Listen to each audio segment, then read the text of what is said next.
game, make a game, what's a game, what's a name?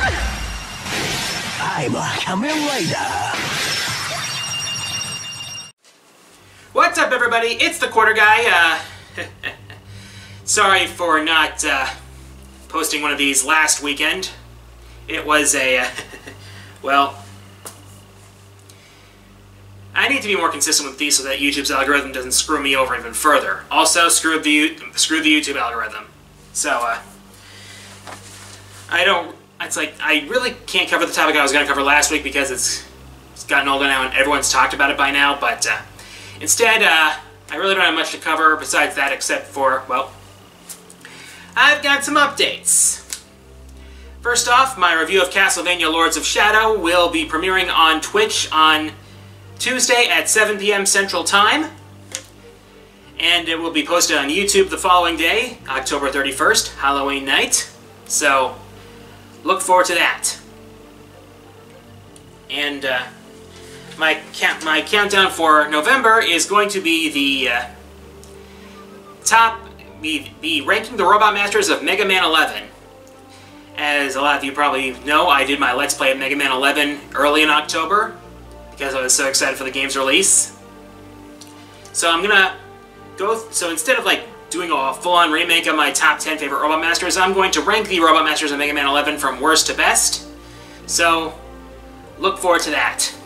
Also, this Saturday, November 2nd, is Extra Life Game Day. Now, since I've already raised $1,000 for my Extra Life campaign, I will not do the full 24 hours because it's probably better for my health if I just kept it to 12. I'm going to start at 8 a.m. Well, actually, yeah, 8 a.m. Central Time and go to 8 p.m. And all proceeds from my Extra Life campaign will go to the Children's Hospital of Wisconsin. The event will start at 8 a.m. on my Twitch channel, as always. Speaking of which, I need to stream more often, so, yeah. But, alright, so. Well, that's a pretty short update video, so, question of the week. Are there any games in particular you'd like to see me play for my Extra Life stream? As always, leave your answers in the comments. Favorite answers will be featured in the next episode. Here are last episode's winners.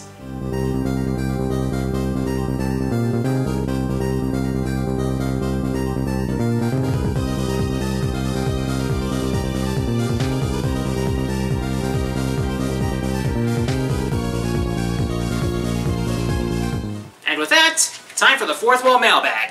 As always, look for the community post, send me your questions there, and I'll answer my favorites in the next episode. First question this week comes from Mr. Sensational, who asks, if Capcom goes through with Mega Man X9, do you think they should keep the voice for X, Zero, and Sigma from Marvel vs. Capcom Infinite? Well, I'll start with Zero. Johnny Young Bosch does a great job with Zero, and I would definitely be confident in that they would keep him. I'm not so sure about Ted Soroka as X, though, again, that's probably down to the voice direction. Like I said in my review of Mega Man X7, voice direction is one of the most important things about voice acting a game, or any animated project. Because you can have the most talented voices in the biz, and it won't matter if your voice direction is crap. Because, yeah. Alright. As for the voice of Sigma, I'm not sure that's going to be relevant because, well, you don't care about spoilers for X8, do you? Because Mega Man X8 was presumed to be the final end of Sigma.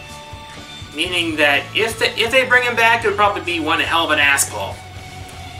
Which is a shame because I like Sigma's voice in Marvel Infinite. But, I honestly doubt they'll bring Sigma back. But then again, this is Capcom we're talking about, and they love their recurring villains when they get a chance to do so. So that's my take. Next question comes from Drawboy66, who asks, who is your favorite character from Dust and Elysian Tale? Well, this is gonna sound vanilla as all crap, but, Dust himself. I mean, he is a rare example of a character with amnesia done right. And, They portray him as like a righteous character that fights to help those in need. And even after the big and they really handle the big reveal of his true identity really well in the story. The whole plot twist and all that. By the way, go play Dust and Elysian Tail. It's great. It's on pretty much every modern system now, so you really have no reason not to unless you're really not interested in that kind of game. Next question comes from Zero Kill, who asks, what is your favorite Yu-Gi-Oh series? For me, it was definitely 5Ds. I felt it had a bit of a darker tone than the previous two seasons and what we've gotten since. Well, barring Vrains, but I don't really have a take on that right now. But I really liked Yusei as a protagonist. He felt really down to earth and really...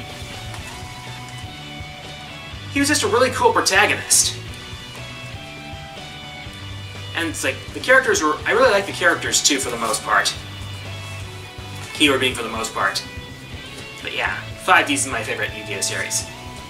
Last question comes from King Riolo the Immortal, who asks, are you hoping that Sakurai will take a break once Smash Ultimate arrives? Please, for the love of God, Sakurai, take a vacation!